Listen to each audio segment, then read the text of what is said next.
Welcome, everybody, to wherever you happen to be. I'm Dr. Keith Martin, the Executive Director of the Consortium of Universities for Global Health here in Washington, D.C. Welcome to this very important plenary session we're having as part of CUGH 2022 on corruption, money laundering, governance, and global security. Corruption is one of the world's greatest neglected global health threats. It kills, it undermines states, and deprives people of the resources to pay for the public goods that they require. It results in massive graft. The enormous toll it has on people are hardly appreciated, but it destroys people's well-being, the social determinants of health, and entire security of states. It frankly robs the people, the citizens, of the public resources they need to address their public goods. How big is the problem? Well, depending who you ask, it's between 1.5 to 3 trillion. Yes, that's trillion with a T, dollars every single year.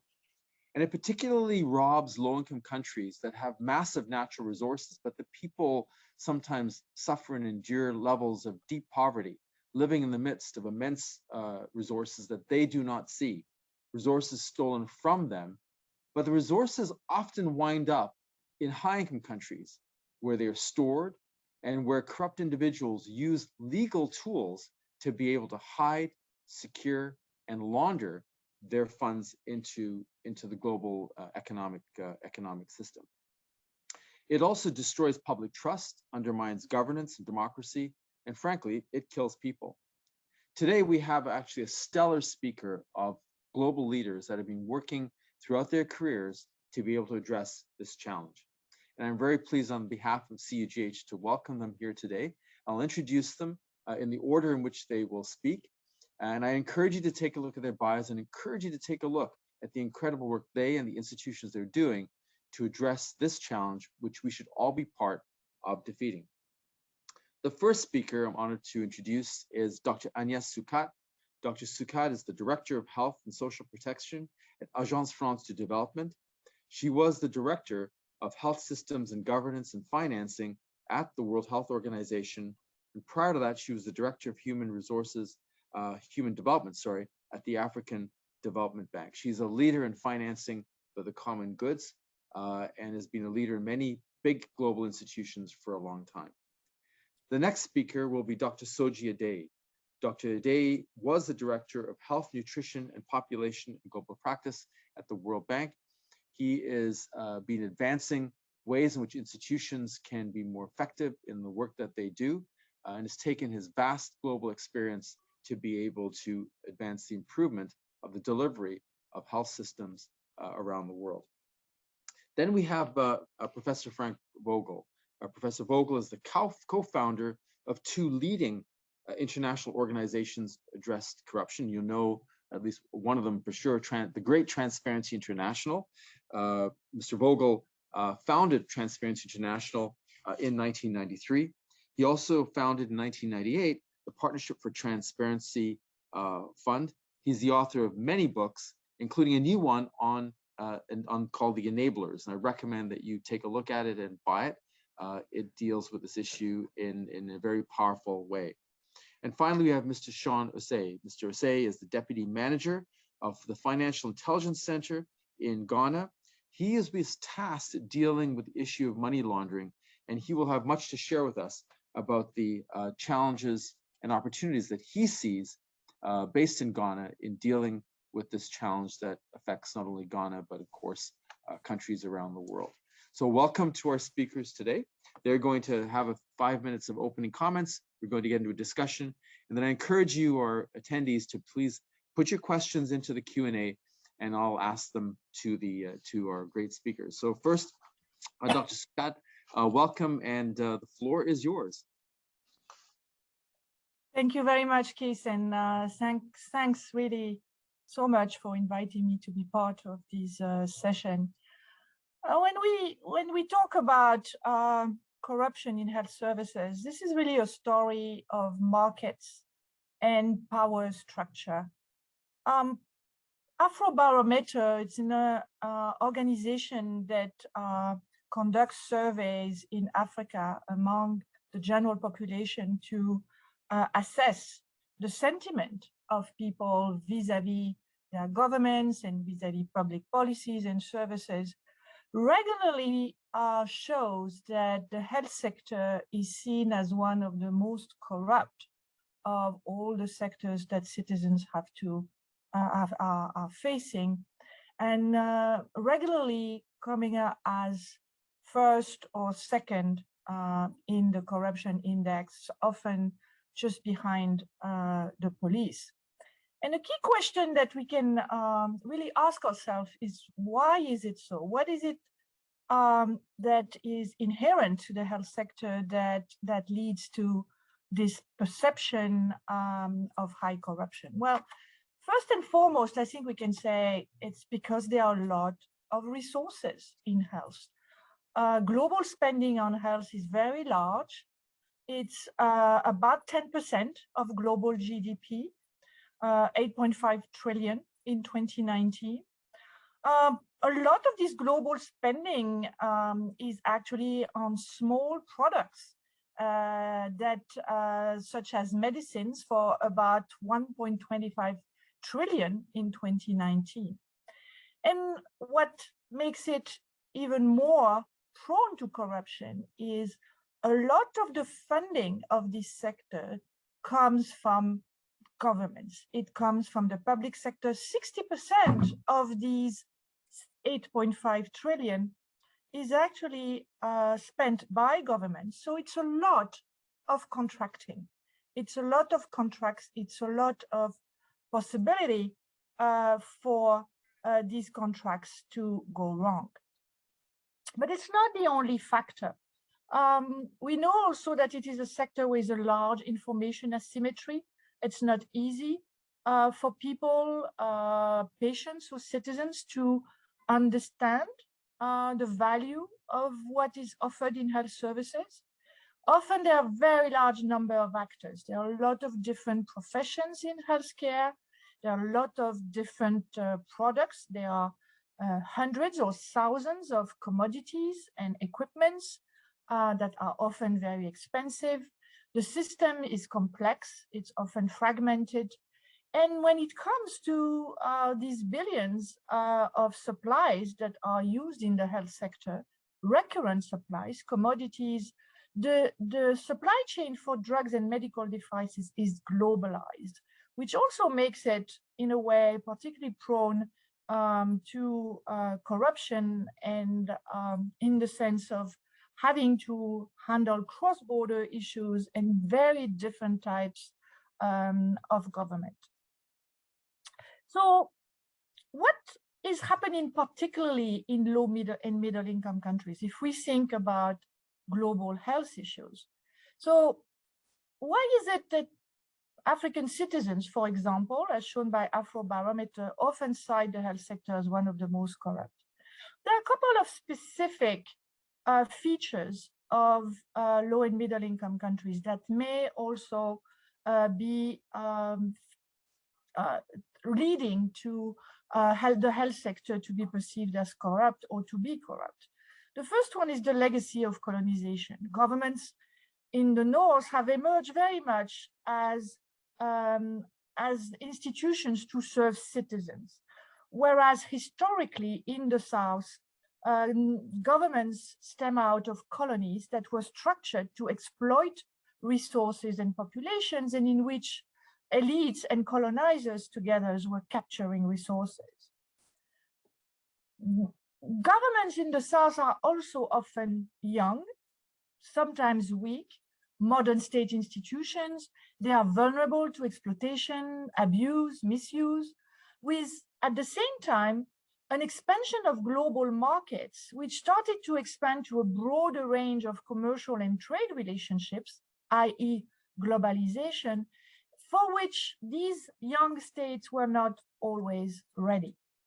And then there is the issue of authoritarian regimes in which regular people have very little power to monitor and discipline governments, and that gives a lot of space for corruption to bloom. Corruption blooms in darkness.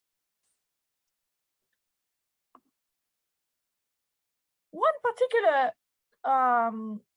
aspect of global health is also that power is not only with governments. We see that the global health spending over the past decades has mainly been driven by public spending.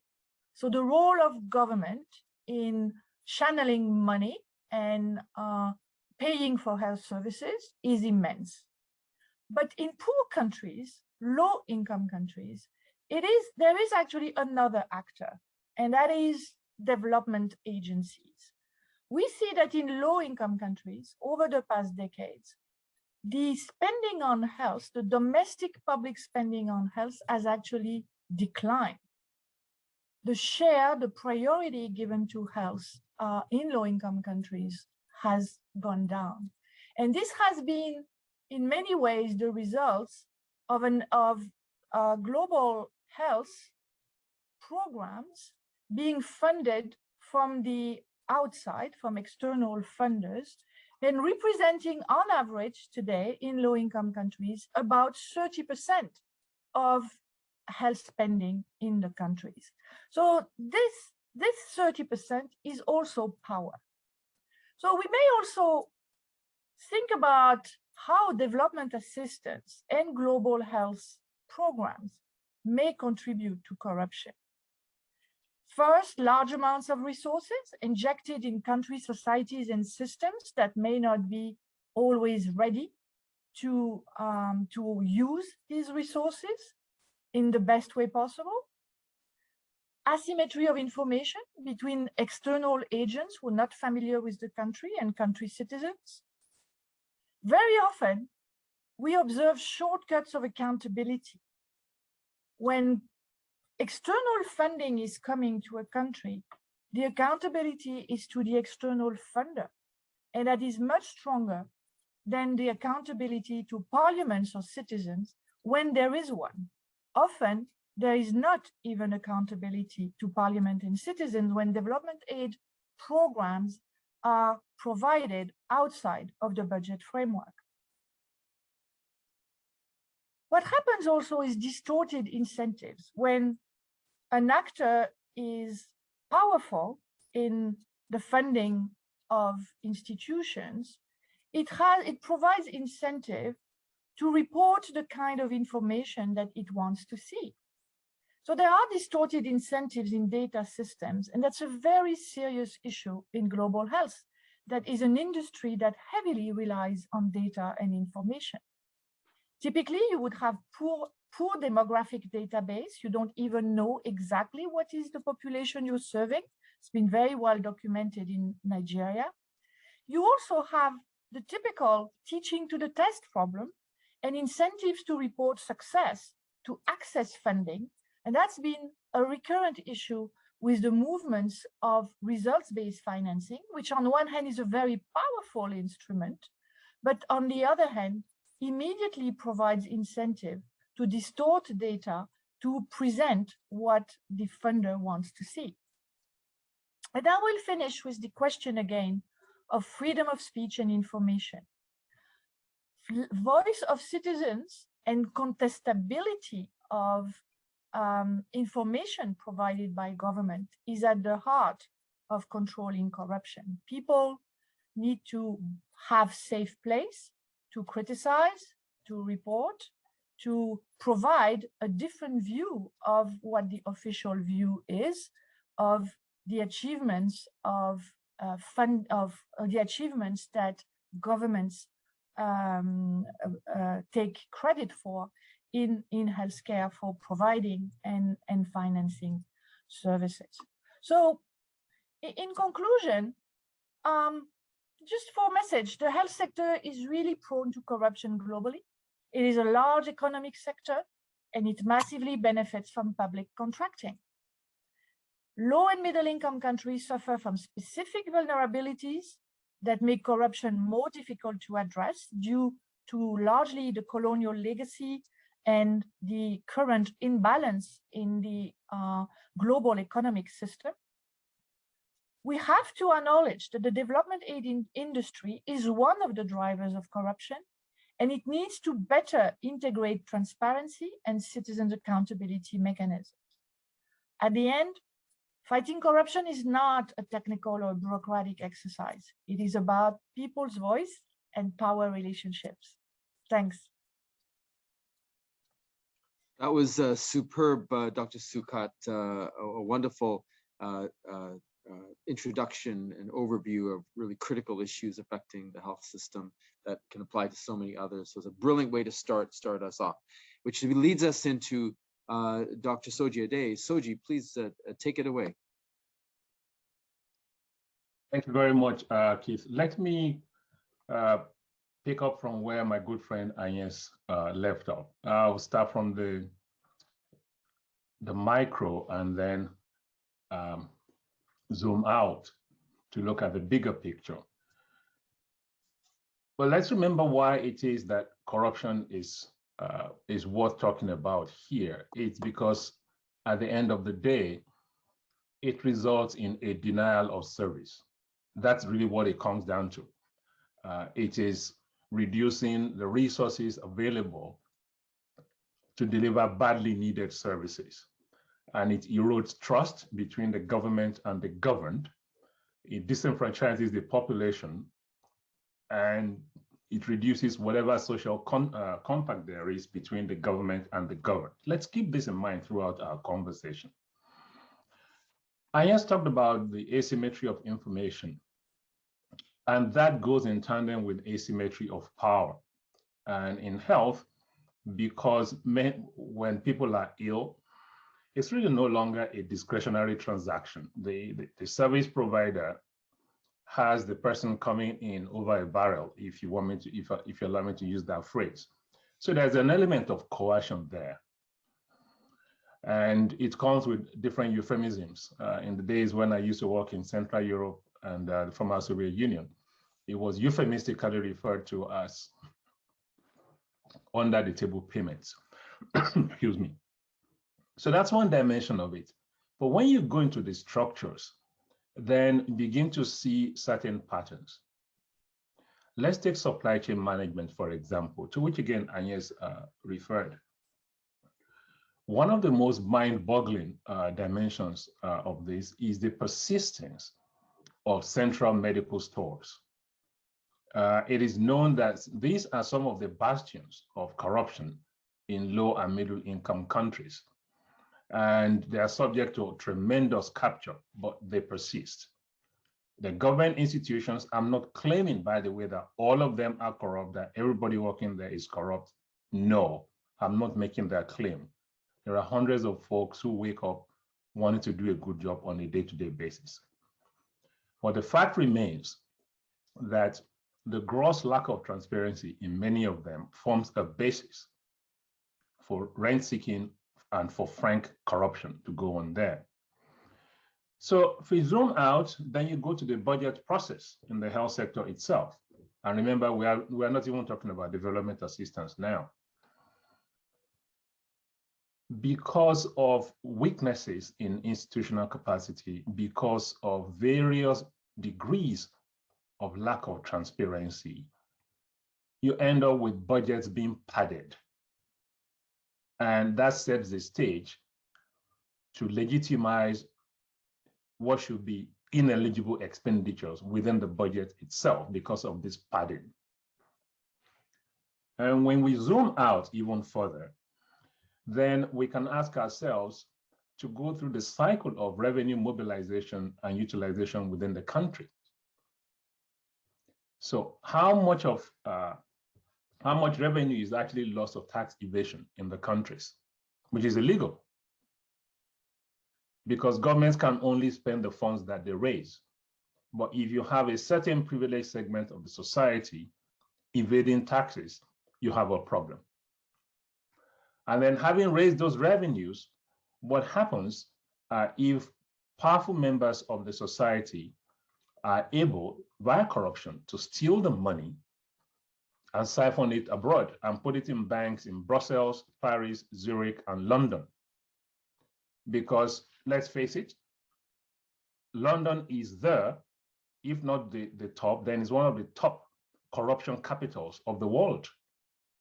I mean, people are now self-flagellating because of what has happened in Ukraine, and they're going after the oligarchs who have salted money there. But they've known this for decades, and they were all too happy to serve as home to stolen money from many countries.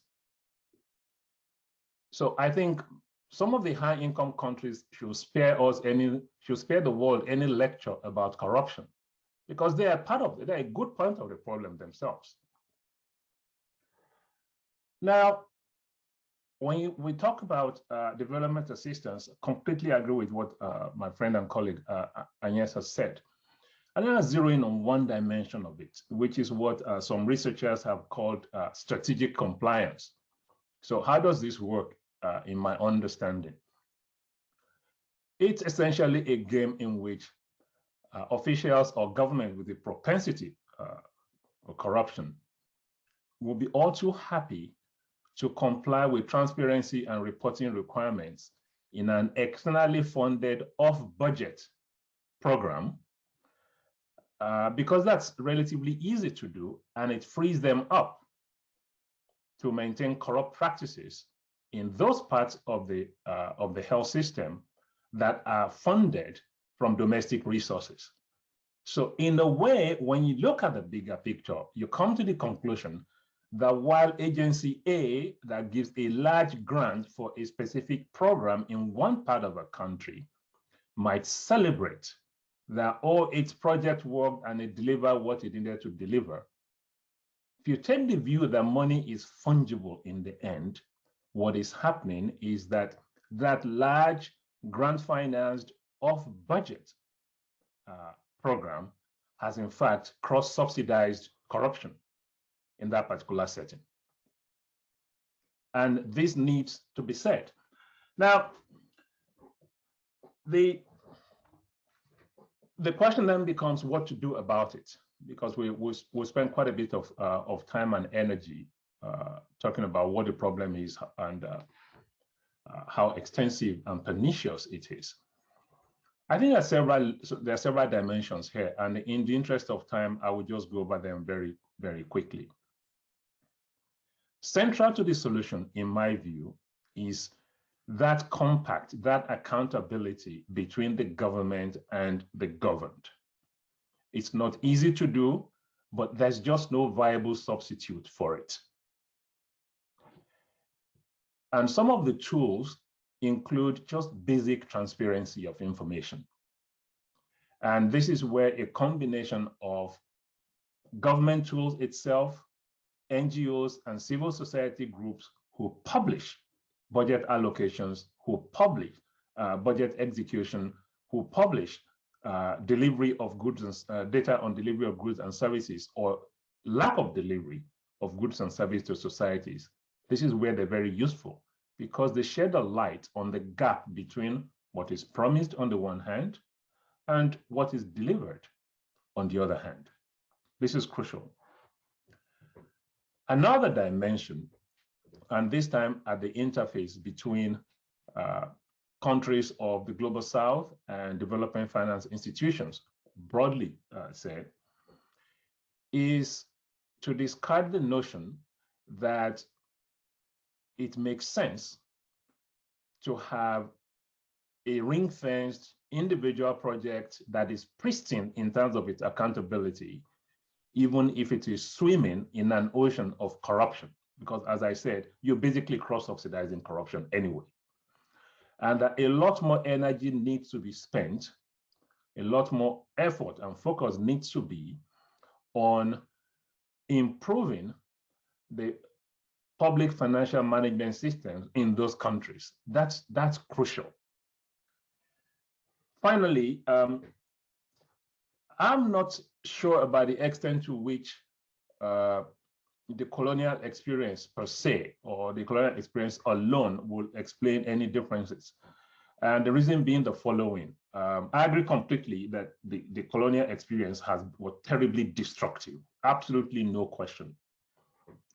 But when you look at it, many of the institutions in the colonizing countries are just as corrupt, if not worse. It's just that in many cases, they have codified their corruption, and they probably don't use the word corruption for them. So in Washington, D.C., there is a street called K Street, where you have lobbyists set up shop to go and influence legislators and to buy votes. And in this context, lobby is just a codified word for legalized corruption. You also know that in the context of COVID, I think the government of the United Kingdom was just about to write off about 4.3 billion pounds of murky deals because of what happened, illegal transactions, as I understand it, during COVID. Some of those loans that were given there. So I think this gives one pause that it's a very complex. It's a very complex picture. Incentives come in, impunity comes in, a lack of transparency comes in. So I'm looking forward to further discussions. Back to you, Keith. Thank you.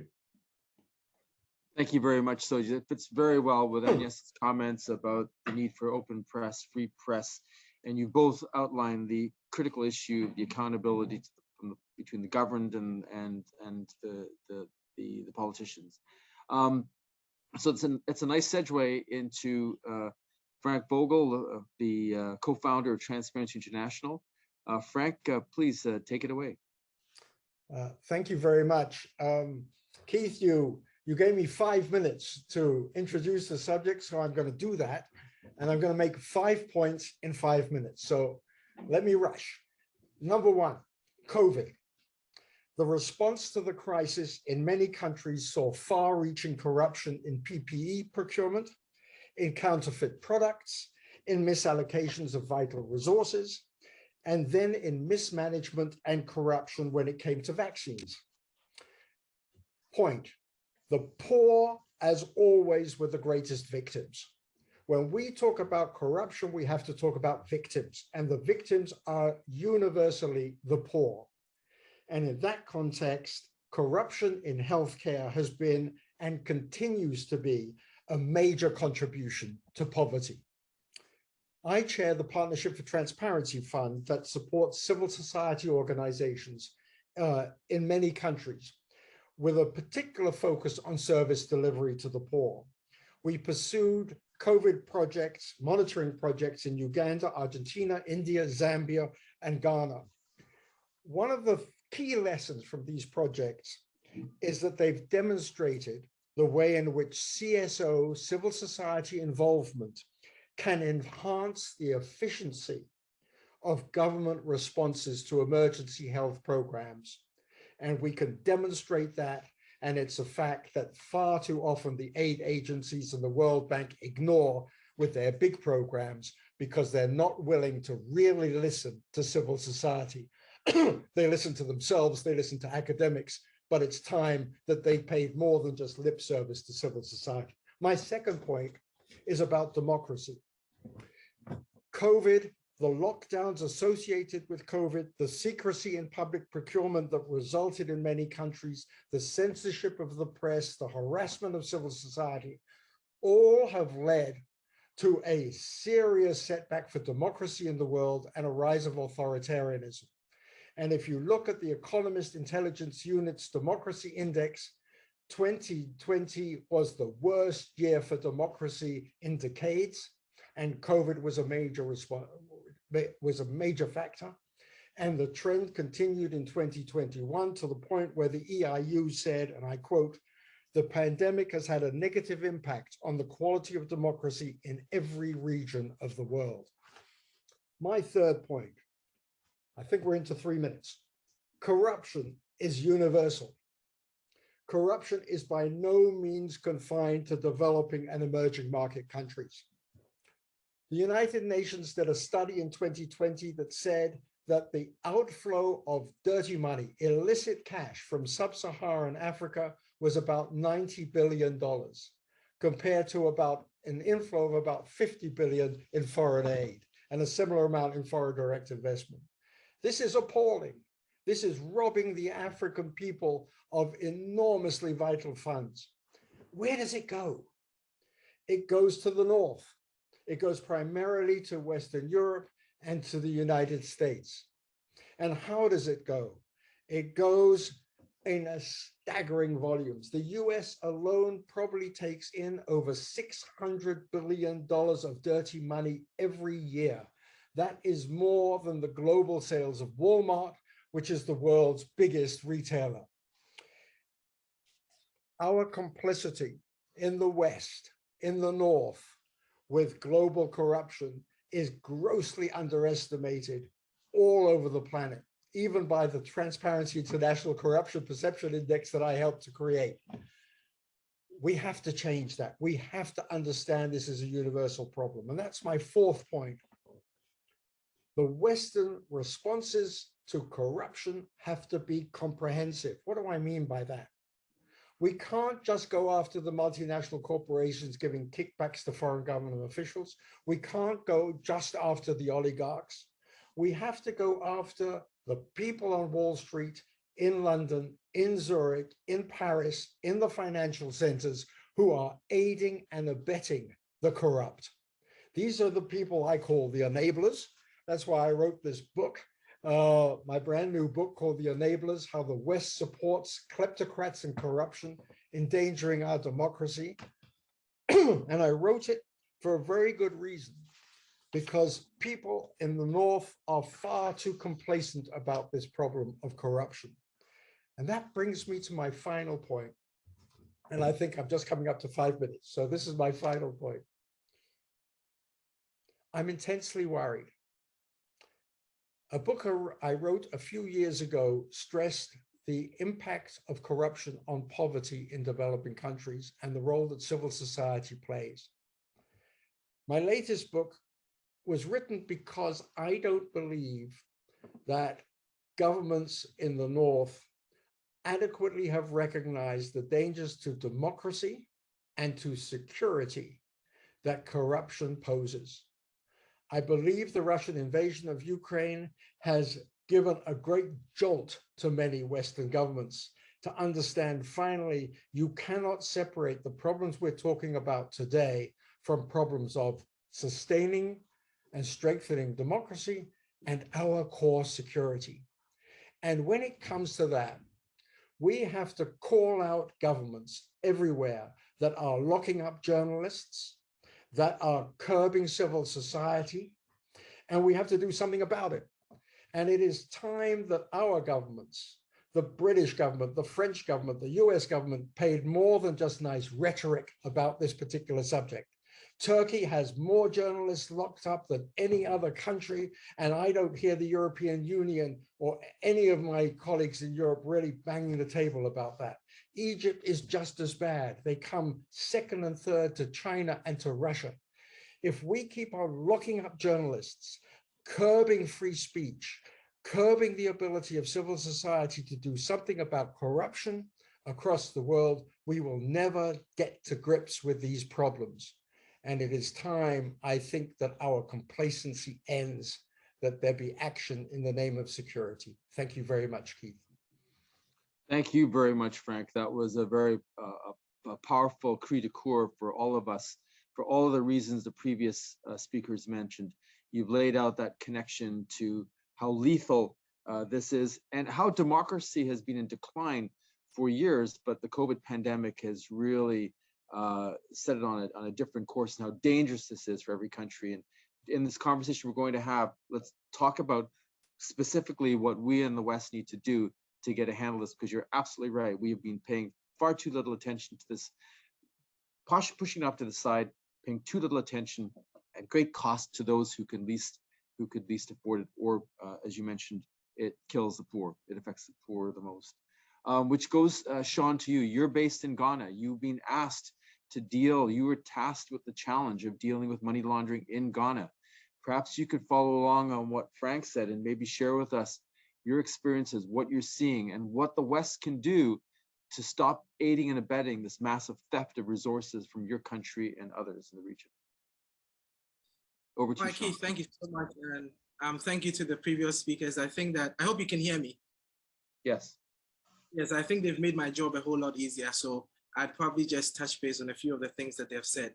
But before I start my presentation, I'd just like to quote the foreword you find in the United Nations Convention Against Corruption. I'd just like to state it verbatim so that maybe it can resonate with it. I'm sure most of us have read it before.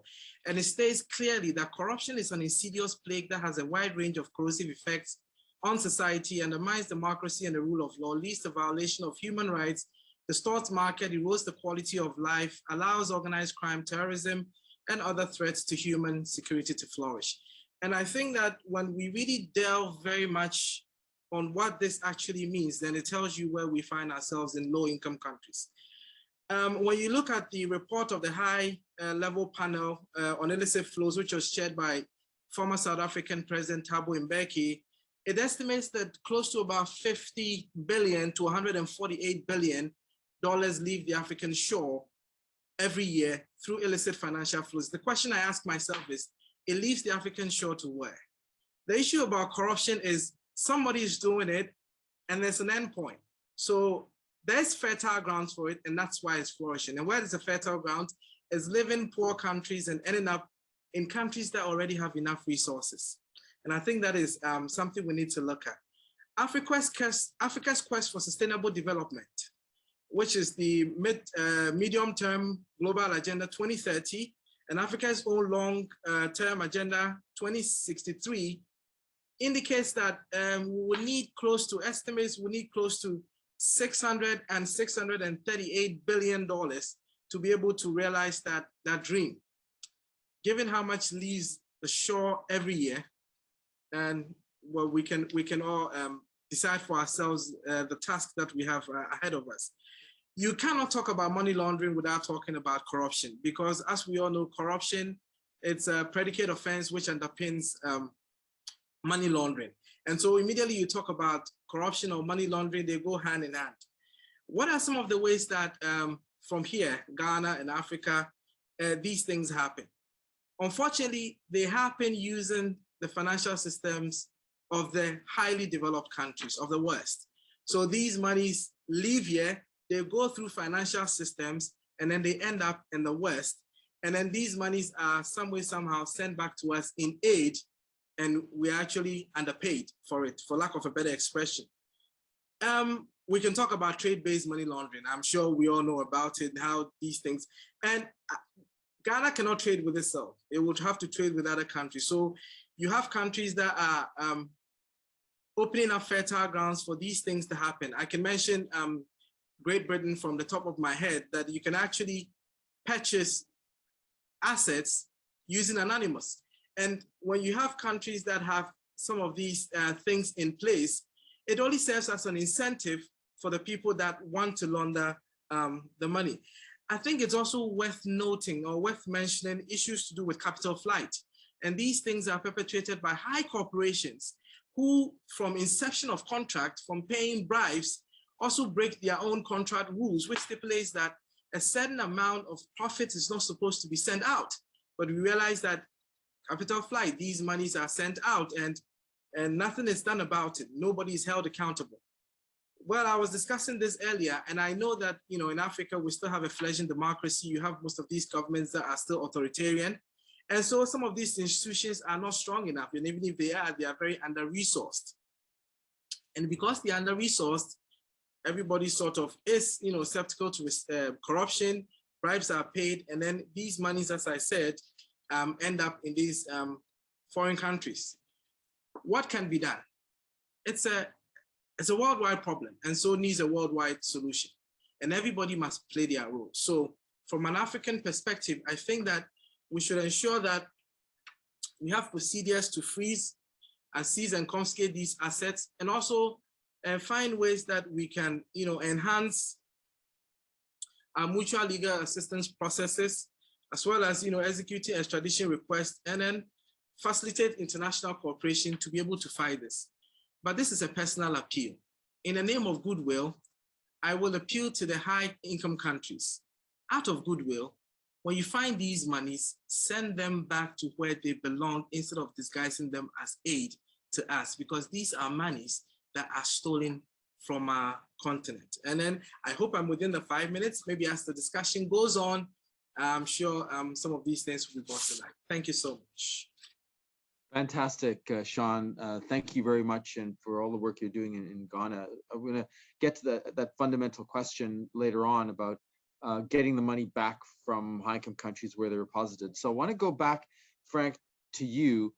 Let's start with the point. You've got somebody who's just stolen millions of dollars out of oil and gas exploration in Angola or mining in the Congo. They're taking that money somewhere in the West. March us through, because this people who are listening won't know how this actually works functionally. So maybe march us through, how is the money actually brought in the country? How is it laundered? Where is it stored? And what does it need to do and who are the people, the enablers, as you mentioned in your book, who are allowing this to happen? Well, let me give you just two examples. First of all, as we've been talking about Africa, some years ago, BNP Paribas, one of the biggest banks in Europe, one of the biggest banks in France, worked with President al-Bashir, then the president of Sudan, at exactly the moment that he was committing genocide in Darfur, and he was indicted by the International Criminal Court at that time. At that very time when that was happening, BNP Paribas executives in Geneva were helping the Bashir regime to launder over $6 billion. They took the money, it got into Geneva. The bank then set up a whole series of phony shell companies, then a whole series of dummy bank accounts in the United States. And by that means, they did two things. They violated US sanctions on Sudan, and at the same time, they aided and abetted money laundering. In that particular case, fortunately, the US Justice Department got enough evidence to prosecute the bank or to indict the bank, whereupon the French government, and this is all on record, it's all in my book, wrote to the American government and said, oh, don't do anything about BNP Paribas because we've got a very fragile banking system and this could cause damage to our banking system. Fortunately, the US government ignored it and fined BNP Paribas. And what happened? The bank continued to pay dividends. Not a single top executive at the bank was prosecuted by the French government or was able to be prosecuted by the US government. The fine was just a cost of doing business. This kind of thing happens, sadly, too often. What do we see in there? First of all, a total lack of integrity and values on the part of the bank, which was more interested in short-term profits from these transactions than dealing with a genocidal criminal and laundering his cash. Second of all, we see a financial system so full of holes that the bank felt it could get away with it. And it's not, just last year, Goldman Sachs did exactly the same thing with Malaysia. And I could give, HSBC has done the same with Mexican drug cartels. We are talking about the world's biggest banks. And the truth is that our governments in the North are so in the thrall of these banks, which have such huge political connections, that are so influential in our political system. And it's not just the K Street lobbyists, I assure you. It's the bankers in London and in Paris and in Zurich who have equal access and equal influence politically, so that the money laundering fines are just a cost of doing business. And until we start prosecuting top executives, until we change the incentives so that there is real action, and until we enforce the law, because the amount of enforcement actions is my final point, the amount of enforcement actions against money laundering in all of Europe combined is a fraction of the amount of enforcement pursued by the US Department of Justice. And the amount the US Justice Department does is small compared to the trillions of dollars of money laundering that we see every year. So there's a lot to be done. I'm only encouraged by one thing, that finally, because of the Russian invasion of Ukraine, we are seeing the US Congress take new actions that they are long overdue, and it is pushing the European Union into doing similar things. Whether it's sustained remains a big question, but finally there's some hope. And I hope also, Frank, that as you've all said, that this broadens out to the larger. Ukraine is the challenge in people's minds right now, but they need to look into what's happening and happened in Angola, in the Congo, as you mentioned, in Sudan, and the list goes on and on. And Sean is faced with that there, and what happened in South Africa, just eviscerating the public finances in South Africa under Zuma. Yeah. So it gets to, for that to happen, for what people to know what Frank said, Agnès, you mentioned a critical point. You're in a very important area of leading the important area in Agence France Development, investing in the press, investing in the ability of people to know where the monies are going. Can you share with us what needs to be done to strengthen press, an open press, and the right of the people to know where the monies are spent, to strengthen that relationship between the people and those who govern them? Thanks, Keith. Yeah, it's really a fundamental issue, and historically, when we look at how corruption issues have been handled by the World Bank and other financial institutions, we used to look at it very much from a technocratic viewpoint, as if, you know, the solution was to establish anti-corruption institutions and agencies, develop better public financial management systems, tracking expenditures, developing better procurement mechanism. All of this is useful, but what we've learned, and Frank is very clear about that, is that ultimately it's about transparency and accountability. It's about being able to bring issues in the public debate without fearing retaliation. And that can happen only in a society where you can question what the government is telling you is the truth. It is a fundamental feature of the triangle of accountability of the World Development Report 2004, in which people are at the center of service delivery. They are both the beneficiaries, but they are the principals. They are the principals, and they have both consumer power when they use their money to purchase services, but they also need to have citizens' power to monitor and discipline governments. And for that, there need to be an environment in which there is a safe place to express views about the way public procurement works, the way public policies work, the way the public purse, which belongs to the people. We often forget the public purse is not some kind of manna that comes from heaven in the hands of leaders. The public purse, the fundamental of modern states, is it belongs to people. It is their money. So they have a say.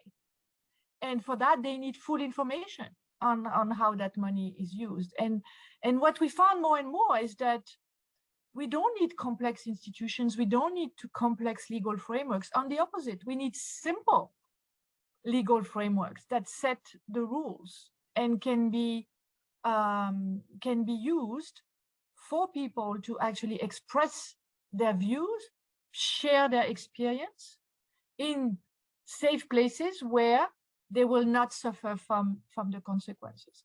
And that, of course, includes everything that is around freedom of speech, freedom of information, and everything that has to do with the possibility, with habeas corpus and the possibility of people to question official statistics and official policies. So how to build that in a framework that is palatable for financial institutions? I think we still have more work to do, because typically institutions like the World Bank refrain from getting into the political space. But one way to go about it is, without going to the political space, is actually ensuring that freedom of press, freedom of speech as fundamentals of the rule of law, and introducing that in the conversation.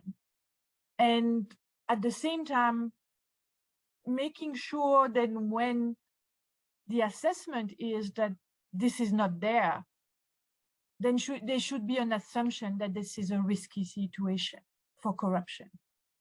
That if there is no freedom of press, freedom of speech, then we immediately go into a higher level of risk when it comes to corruption. Can I just jump in? One quick thing. Yes, please, Frank. Until governments, the World Bank, development agencies actually say to governments publicly, not in quiet diplomacy, but publicly, we are not going to finance you any longer if you continue to harass journalists and civil society. Until they do that, nothing will change. All we get is lovely rhetoric and speeches from the head of these official agencies, and then nothing changes. And of the 100 chapters of Transparency International in the world, let me tell you that over 40 are now considered to be in danger because of governmental harassment. The situation is getting worse, and it's got worse partly because of COVID. And we are not hearing David Malpass at the president of the World Bank, or the heads of the US and the French aid agencies and others saying, we will cut off funding if this doesn't change. Sorry for the interruption. No, it's perfect, Frank, to what Agnès was mentioning. And it was inspiring that the Nobel Peace Prize recognized that this year, awarding two very brave journalists, one in the Philippines and the other in Russia, to make exactly the point that you and Agnès are making. And also to the point, Agnès, that we not only have to enforce the law, but also, as Frank said, we have to prosecute the people, and that the penalties need to fit the crime, not be dust on the side of the budgets for the people who are committing the crimes. Soji, this is going to be about how actually we can do this. Now, I was remiss in not mentioning your excellent book, Global Health in Practice, this poster over your shoulder. Everybody, all of us who are in global health, please take a look at it. I bought it. It's fantastic. And really, you're pointing out a way in which we need to do global health better. But Soji, you made in your opening comments we need to improve public financial management systems. Can you talk about that, please? And it also address a question that came up with Nick Bass about how corruption is really affected, as Frank was talking about, the pandemic response. I think the strengthening public financial management systems, of course, is really important in being able to strengthen accountability, which would include responses such as the pandemic. How do we strengthen public financial management systems? Thanks very much to the shout out to the book. I'm going to try and unpack this from maybe two or three angles, and maybe instead of zeroing in on what Agnès has correctly called the technocratic dimension, and I completely agree with her, let's zoom out a bit. Why? I think central to fighting corruption is the quality of leadership in each country. And remember, I'm not talking about the leader, I'm talking about the quality of leadership. And concurrent with that, instruments for transparency and accountability, because without those, you will not have any robust contestation that is needed. You just have a single line. And that is a very slippery slope to a situation whereby a particular country becomes l'enfant chéri of some financiers, and it doesn't matter whether data from that country are dubious. Well, things just go on and on and on. Now, on the question of the public financial management, frankly, it's simply the technical wing of a policy and political enterprise.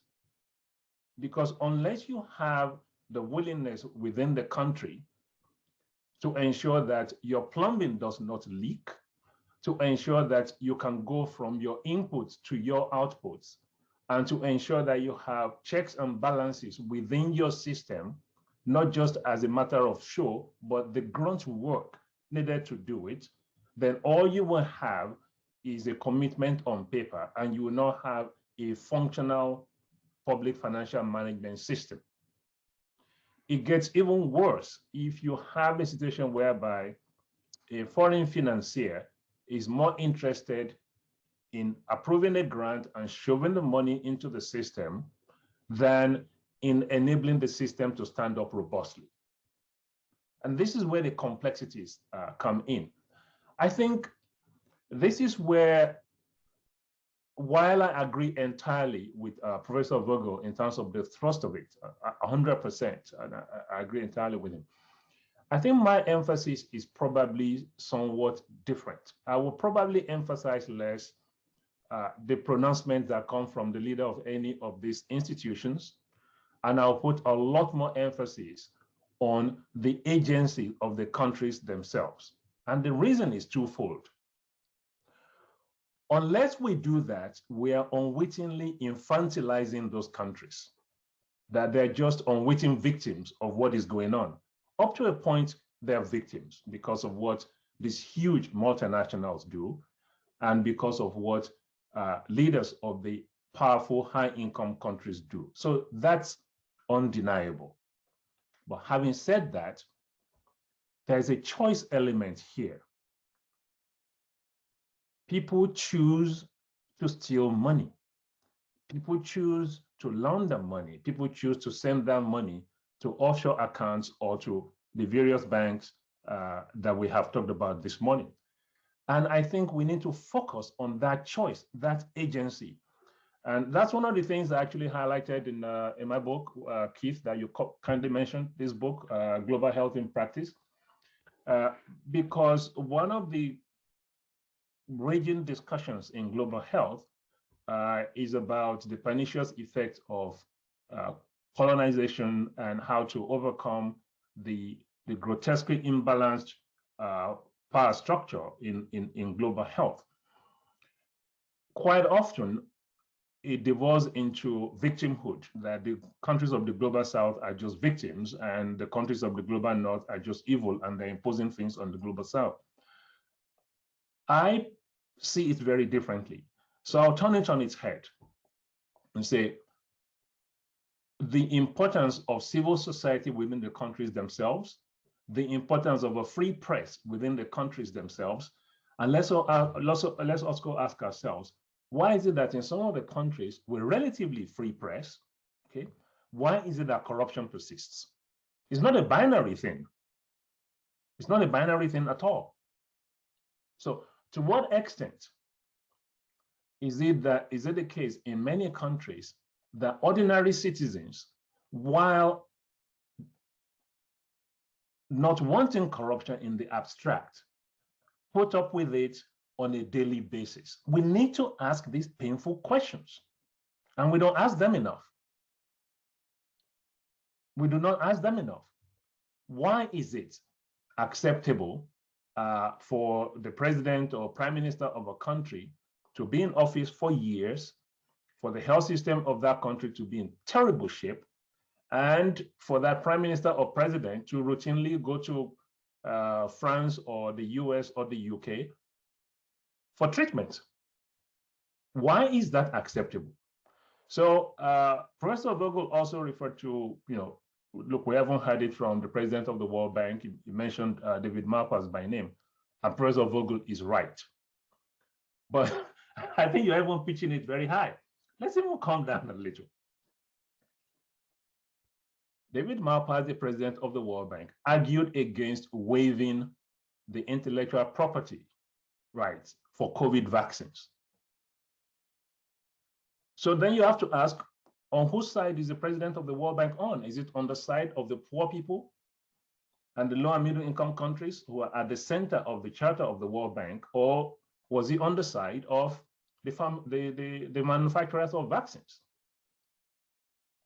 So these are very, very important questions that are front and center, and it's why at the end of the day, I said, look, Amidst all of this complexity, the agency of the countries themselves, the quality of the leadership are central to the debate.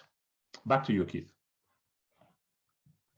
Thank you very much, Soji. That is very powerful and fits in with the accountability mechanisms that we have to have. And Sean, that leads really well to a question to you and a point you brought up in your original comments about restitution. Trillions of dollars of money stolen from low-income countries reside in the West. What do you propose, and how can we get those monies back to the countries, their rightful owners, so it can be used for public goods? How can that be done, and how can we ensure that it gets to the hands that can use it for the public goods the citizens require? Okay, thank you, Keith. Good question. So before I attempt my own question, I'd just like to add something to what Dr. Soji said. He asked the question, he said, why would a president or a prime minister, if he's unwell, want to go to France or any other developed jurisdiction for medical checkup? I'd like to answer that. It's two things: authoritarian and impunity. They take the ordinary person for granted because nobody holds them accountable.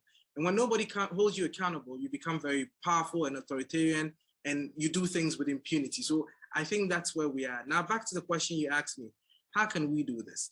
I stated in my earlier submission that we have MOUs that we've signed with these, and then we have the Financial Action Task Force recommendations that give us or proposes some of the ways in which these things can be done. I think the issue is not a lack of whether there is a framework for these things to be done. It's about its implementation and countries' willingness to play by it. And that is why at the tail end of my submission, then I just decided to appeal to the good conscience of countries that really want to fight corruption to do this just out of goodwill. But one of the ways we can do this, African countries, if genuinely want to do this, because one of the things that prevents them from doing is that the people that are perpetrating these crimes are the people that are in government. And they are the ones that have to ensure that these monies are brought back. So how do you ensure that the very things that you have done are being brought back? I mean, that's like literally exposing yourself.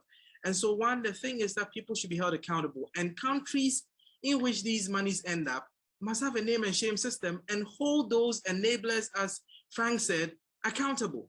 If you don't hold them accountable, and a bank is going to do a deal which is money laundering related and is going to be only given a slap on the finger, meanwhile the deal is worth about 10 trillion and you're only going to give him what, 2 million? It's like fertile ground for him. He's going to do it because he's able to pay the penalty. So the governments in the high income countries must also, hold themselves accountable. They must hold these people accountable. From our end, countries must identify. I mean, I'm sure we all have statistics. Countries do have statistics. They know where the countries, most of these monies end up. They must therefore reach out to these countries and establish some strategic relationship with them and streamline ways and means by which these monies must be brought back. Let me emphasize again, it is not a lack of the existence of frameworks for these monies to come back. I think it's a question of people's willingness, whether they are ready to do it. And I think that that's where the conversation should be about. But yes, they have to do it out of free will as well, goodwill as well. Thank you. Well, thank you, Sean. And it leads in, it was good segue from Soji's point about it's about leadership, it's about leadership is your point, and they're willing to exercise that for the public good. And yes, I'd like to talk to you about, gets to the heart of development agencies and how we can build forward better. Two things, and Frank you spoke about twisted incentives in development that can aid and abet corruption. Can you share with us two things? One is, what do development agencies need to do to remove those twisted twisted incentives so that development can be done more effectively? And as part of that, something you've been a leader in is actually the issue of data. Having data that is science-based, effective, and communicated publicly without political interference. Thanks, Keith. I think I get the easy questions. I'm very lucky. Clearly, questions that are at the center of the reform that is needed for development assistance in health. And as you know, Soji's book has been quite earth-shaking recently in actually making alternative propositions to the way aid is currently used and managed.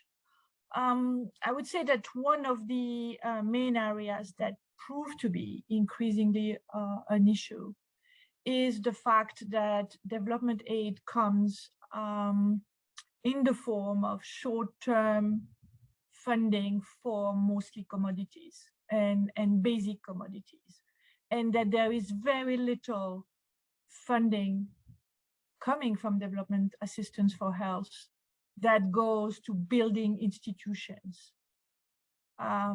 So that's really the fact that we have had an increase in global health funding for the past 20 years, been multiplied by 5, and that we still have so many countries in which there is not a real CDC or National Institute of Public Health. There is not a functional regulation agency for medical products, pharmaceuticals, and vaccines. And we discovered that during the COVID-19 crisis is an incredible blind spot in global health. And yet global health invests massive amounts of money in data. But when we look at the way these data are structured, I was talking to a colleague from an Eastern African country recently, and they say that if you want data, you have to find a person who has the computer of that particular program that is aid funded. So there are actually many low-income countries, if not all, that don't have a centralized agency that actually does health surveillance and collects data in a way that they can actually report to their own citizens. But it's a report that is shaped by the needs of the donors. So what is the consequence of that? Is if you don't have nationally produced data that information that is available to people and that they can question and analyze, in which you have civil society or local think tanks can look at those data and say, well, it doesn't really look like that it is happening, or local academics that can question those data, then of course you immediately have an incentive for this data to be constructed and designed in a way that serves the purpose, which is to report to get the next round of financing. And that is very well known. I mean, it's known, we know that in health financing, you know that when you pay for a service, fee for service gets you more quantity of service. It's an immediate incentive. If you pay for something, you're going to get more of that. So if you pay for data, yes, you're going to get data, you're going to get more data. But what the literature on financing and fee for service shows, it doesn't help with the quality of the data. And we know from the US payment system of hospitals, the first thing you do when you pay for results is gaming the system. Right? Is gaming the system in order to access the subsidy. So we really need to think about shifting global health funding from this short-term cycle in which we want to demonstrate over 3 years that we have a certain number of people who have received a certain kind of pill or vaccine, to actually change the production function, like Soji is arguing, and start investing in those institutions that are going to produce the same thing, but for a much longer term. And investing in human capital, in health workers. We have a massive shortage of health workers globally, and particularly in low-income countries. And start investing in people who know, people who will ask questions, people who will look at the quality of data. And if we raise the critical mass of people who are trained in epidemiology, who are trained in public health, at some point you will get enough people so that people start really questioning what they see and developing better systems of better quality. Now, who is today really checking the quality of information we get from countries who receive development aid. There is very little check. So that's really, for me, the major shift in development aid is that investments in institutions, which we found be the weak, the clay feet, the weak spot during COVID-19, investing in capacity, in people. What we've seen an extraordinary progress in the developing world in capacity. I mean, I was giving the example of Afrobarometer. That's an amazing group that is producing such a global public good in actually collecting the opinion of the average citizen in Africa and making it available for all to see. So we need more of this, but this is going to emerge as we invest in institutions and we invest in people. And that means also that we really need to get out of this trade of money for data. That is problematic. It should be independent. We should really get the kind of institutions and autonomous agency who have the incentives to produce information that is independent from who is paying for that information. That's so critically important, and yes, you've been as the leader in advancing that, which underpins our effectiveness in development. And thank you for bringing up the critical important point of investing in institutions and in capacity and human resources, not only in the health sector, but in finance and justice and many other areas. Frank, before we, I just want to ask you a question. You want to say, go ahead, you're going to say something. Well, I really wanted just to react to 2 points, one from Agnès and one from Soji. On data. I mentioned right at the beginning of my presentation projects the Partnership for Transparency does, and we're doing this with civil society in rural areas and local areas. So we did a project together with the Anti-Corruption Coalition of Uganda, where we gave very simple phones, SMS systems to people in many rural areas, so that when they went to a local health clinic and they were asked for a bribe or they were being overcharged, they could text just that information to a central point. And at the central point, civil society was sharing that information with local officials, with the supervisors at a regional level of some of these clinics.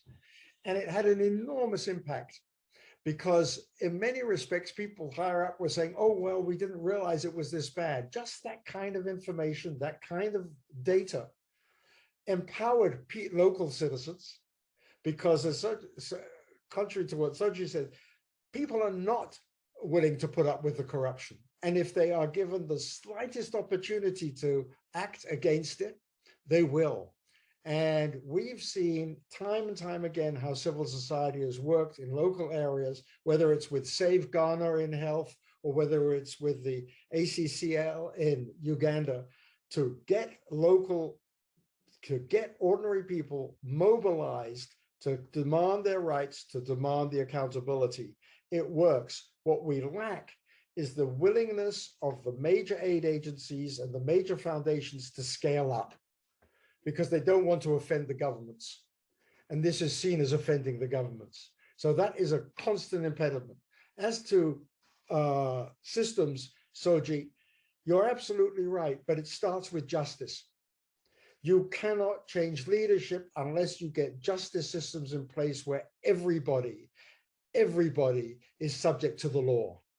When you have governments that are above the law, and you just look at the longevity of some of the leaders, from Museveni in Uganda to Bongo in the Gabon and so on, they've been in power for 30 years. They're above the law. They feel they're above the law. And that comes to the next point. What can we do about it? And I again say about this leadership, you're right. When the leadership is rotten, the public has to do something. And I think we need to add to this conversation the enormous courage of people in civil society in Myanmar today, right now, as they're leading protests against the military government. We've seen it in Sudan, we've seen it in Algeria, we've seen it in Tunisia. In 100 countries, the public protests against corrupt governments have taken place. In many of those countries, as we saw in Belarus and we're seeing in Myanmar, people are being put in jail, people are being imprisoned for protesting, and yet they continue to protest. And we need to encourage that grassroots action.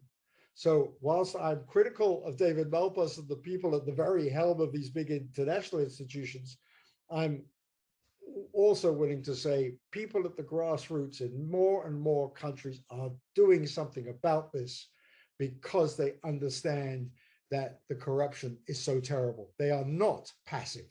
And I could give you so many examples and would just ask the audience, please go to ptfund.org and find all the examples of where grassroots people are doing something to change this situation, including and very notably in health. And my final point, when we talked about COVID's impact against democracy, the biggest impact, the biggest setbacks on democracy were in Latin America. We haven't mentioned Latin America yet in this discussion, but we're talking about universal problems here. And if you look at what Transparency International Argentina has done to compare hospital costs, to monitor the different charges in different comparable hospitals and make it public, it has exposed the corruption for the ordinary citizens and is trying to bring about hope and justice. And I think we need to do a lot more of that. So sorry if I just intervened like that, but I thought there were several points that I wanted to just add to. No, that's perfect, Frank, and thanks for bringing up Latin America. Our colleague brought up the issue of Peru, and then today in the New York Times, there's a searing article on Bolsonaro's use. It's an excellent article that shows how politics can have an absolute lethal effect as he destroys the Amazon, destroys indigenous peoples, and in that country, more than 600,000 people have been killed as a result of the COVID measures that he has blocked, and so corruption kills, which is your point. So we're going to go into final comments. I'm going to change the order a little bit. Sean, if you could go first, followed by Soji, Agnès, and then finally Frank. And Frank, in your comments, if you wanted to take one point about the issue of dealing with corruption in Western countries and on shell companies, who owns them. So there's low-hanging fruit on things we can do now to deal with this problem. And if you could assert those in your final comments, that'd be great. So Sean, please, over to you from Ghana. Give us some final pearls of wisdom, please, on what we can deal with this challenge. And I think in 2018, I was at the UN.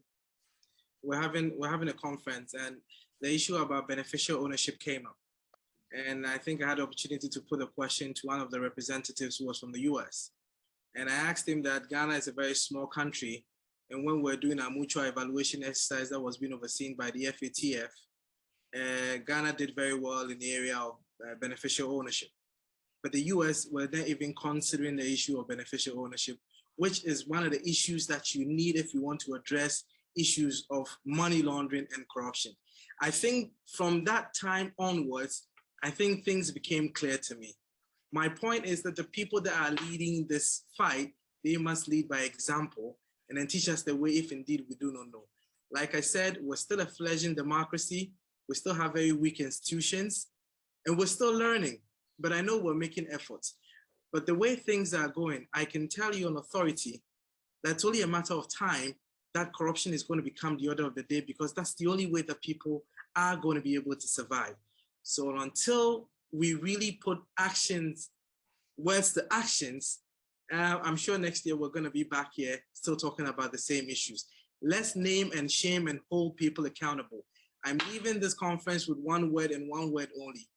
People must be held accountable for their actions. Thank you for this opportunity. Thank you, Sean. It's very, very powerful. Name, shame, prosecute, but we can't keep going on and know at CUGH we're committed to working with all of you and others to deal with this enormous challenge. Soji, please, over to you. Final words.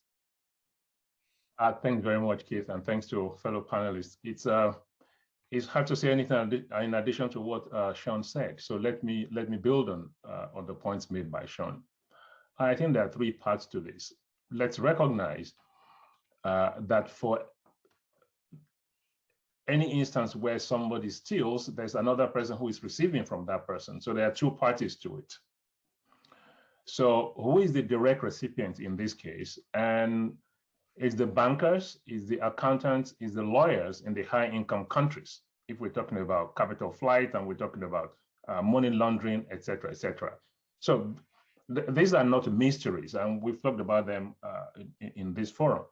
So a few action points. Action point number one will be for the governments of the high income countries to drop the euphemisms and expose through institutional transparency and to revoke banking secrecy laws, the banking secrecy laws that serve no purpose other than to legitimize stolen wealth. It's really that straightforward. And unless and until they do that, any lectures about fighting corruption or increasing transparency in developing countries just comes across as a hollow ritual. So let's cite a specific example. Mr. David Cameron, when he was Prime Minister of the United Kingdom, referred to some countries as being fantastically corrupt in the presence, I understand, of the Queen of England. And he was right, Mr. Cameron was right. The problem is that Mr. Cameron was guilty of epic hypocrisy because his own country is the money laundering capital of the world. So that's a concrete example. And if we're going to tackle this problem, we need to drop the euphemisms and have some very frank conversation.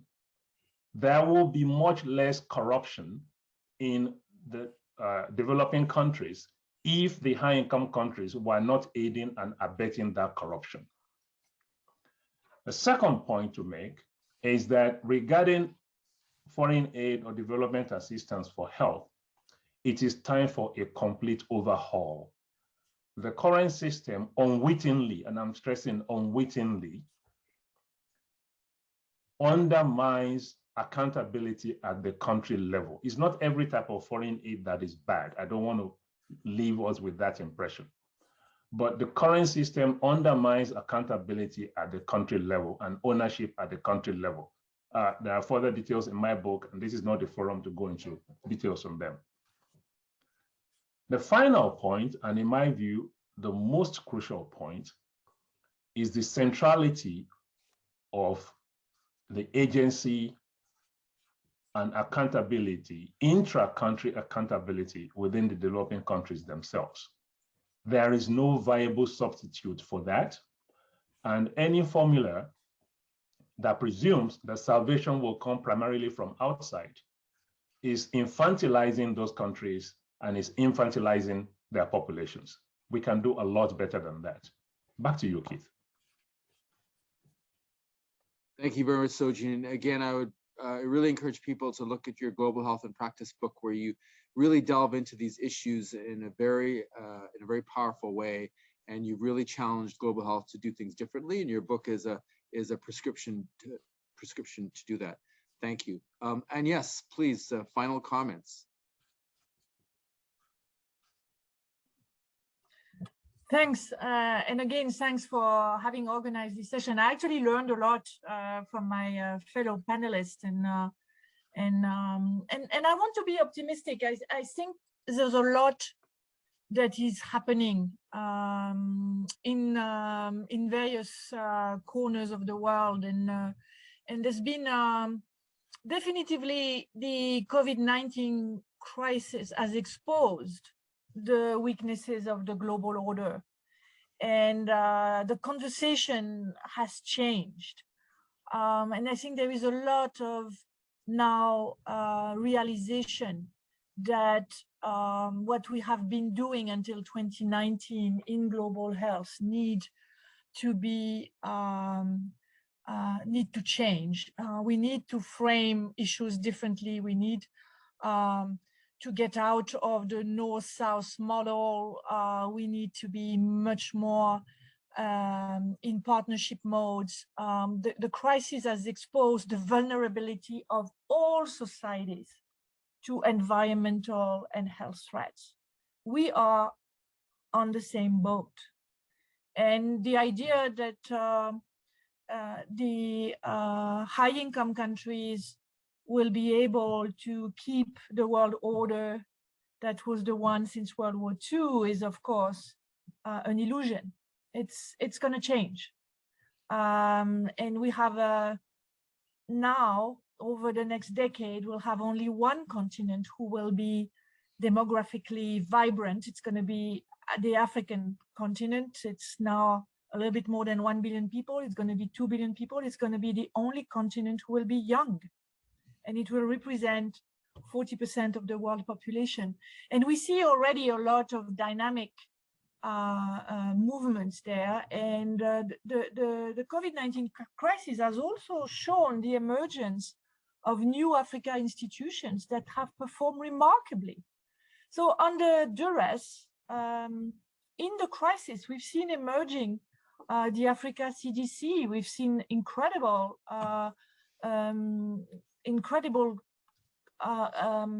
collaboration of African countries within the AU to develop AVAT, to develop procurement of commodities, to start questioning the global health institutions, their governance and their effectiveness. So I think in this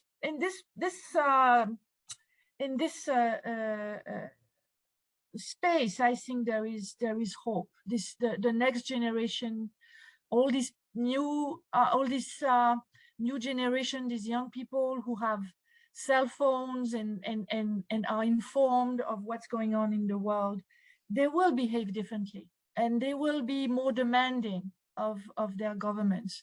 And that's the big hope. And we see plenty of new institutions. The model of multilateralism and centralized institutions we've had over the last decades is changing. It's already changed. During COVID-19, what we've seen emerging is a multitude of data institutions and science institutions that communicated directly and produced knowledge and information directly. The question is really how can we accompany this and by reforming our ways of working, because I very much agree with the view that we are at a dangerous turn. Yes, we know that in fact Freedom House tells us that democracy is moving backwards. We know that the COVID-19 crisis and the need for lockdowns has given the opportunity for many governments to be more authoritarian and to suppress free speech in the name of public health, and to sometimes impose measures in the name of public health that don't have the support of citizens. So this is an interlinked agenda, the agenda of the global threats that we are facing as citizens of the world. We are facing the very same threats. There is as much danger for our societies as for the societies of the developing world in the years to come, that we will have to face multiple environmental and health crisis and security crisis. And now we have really the enormous, phenomenal challenge of developing global collective action, to develop global commons, to develop identities as global citizens. And this cannot happen with the institutions of the 20th century. We need to move in much more models of federation of local institutions and emergence of autonomous institutions that produce data, and as a development agency and as a global health person, I think the way we can accompany that is really by shifting our emphasis to supporting institutions that will develop their autonomy, and that among those institutions, certainly the institutions of societal dialogue that can be around universal health coverage, for example, or health financing, but developing platforms of citizens dialogue should be a major priority, and the integration of the agenda of citizens' voice in the global health agenda is absolutely essential. It cannot be an afterthought. It cannot be a cherry on the cake. Any global health program or project in the near future should have this component of fostering local institutions and local citizens' voice. Merci bien, Agnès. That's a powerful closing statement, and you've laid out what we need to do across looking at new institutions to deal with making sure our institutions are fit for purpose for the 21st century, because the last centuries are clearly not. Frank, the last word goes to you before I thank everybody, please. Well, thank you, Keith, for having me, and it's been an honor to be with our colleagues here. I'll be very, very brief because we're out of time, I think. You asked about Western actions. Number one, we have to enforce existing laws. We have laws on the books against corruption. We have laws on the books against money laundering. They're not being adequately enforced. So that's number one. Number two, we have to move on, as Sean said, beneficial ownership. We have the Corporate Transparency Act in the United States now. The rules have to be written, but we need to know who owns the assets. The phoniness of the shell companies needs to be stripped away, and we need full transparency and accountability, and that demands that the European Union enforces its directive on beneficial ownership, that the Economic Crimes Bill that has just gone through the Houses of Parliament in the UK is stripped of all the loopholes that it currently has, and that there be fierce rules in the United States on beneficial ownership. Number three, we need to have a major attack on money in politics in all countries. This dark money that influences the politics of all democracies, starting with the United States, is outrageous, and we will not deal with adequate enforcement unless we really attack money in politics.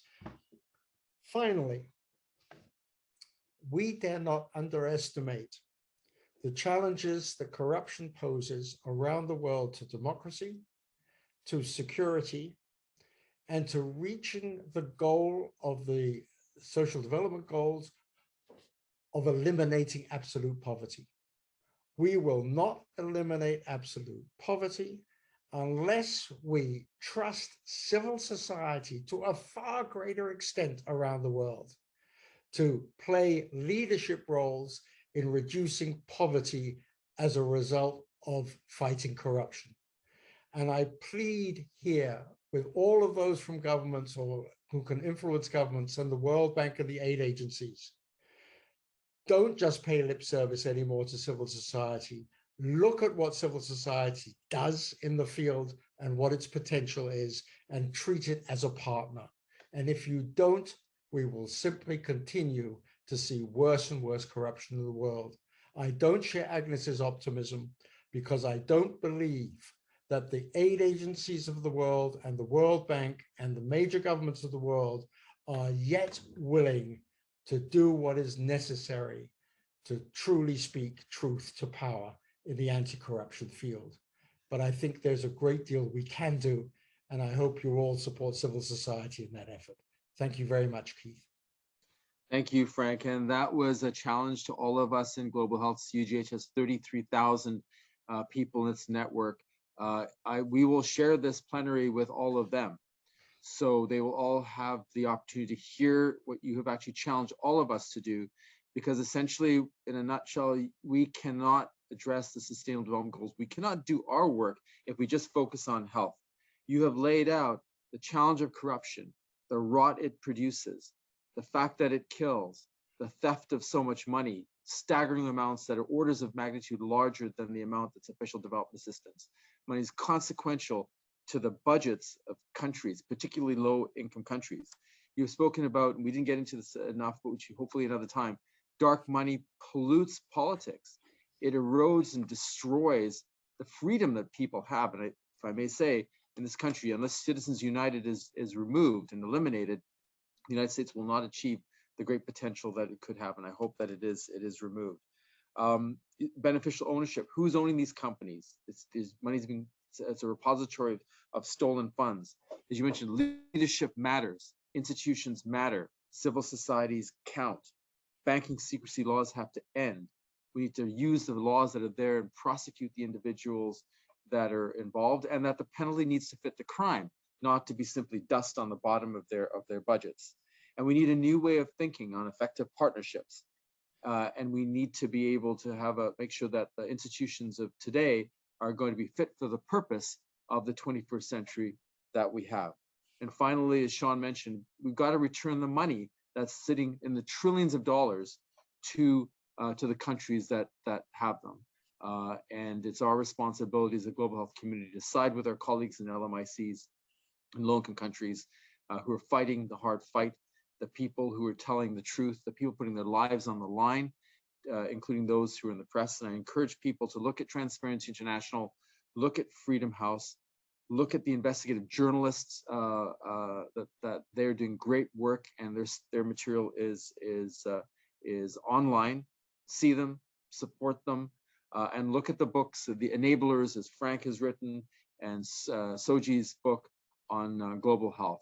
They are a path forward. And yes, thank you for being here. Frank, thank you so much for being here. Sean, we greatly appreciate your reaching out and being here from Ghana. Soji, thank you always for your being such a strong guide for all of us. To all of you listening to us, thank you for attending this plenary session. We hope above all else at CUGH that you take what you have heard today and do something about it. Words are not enough. We got to take these words, take the actions, and implement them and work together for a better world. Thank you very much for being here, everybody. We look forward to seeing you another time.